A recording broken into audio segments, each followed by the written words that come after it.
Something woke me up. I got out of bed to go to the toilet, and I noticed Mum and Dad's door was open, and when I looked, I could see that Mum wasn't in bed. Dad was snoring as usual. The clock radio said it was 4:08. I thought she must be downstairs. She has trouble sleeping.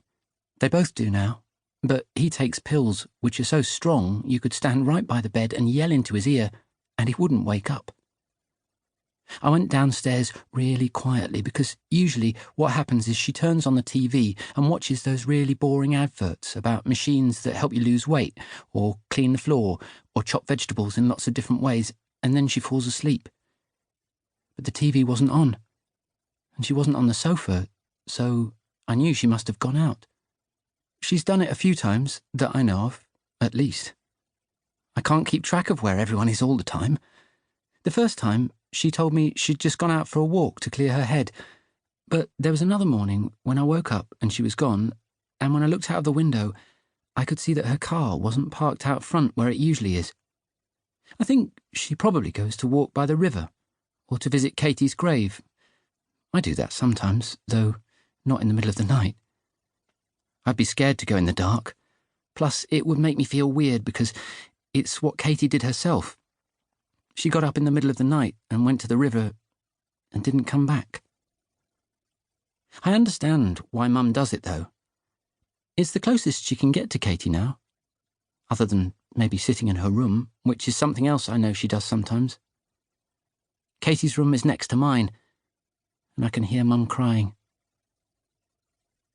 I sat down on the sofa to wait for her, but I must have fallen asleep, because when I heard the door go, it was light outside, and when I looked at the clock on the mantelpiece, it was 7:15. I heard Mum closing the door behind her, and then run straight up the stairs. I followed her up.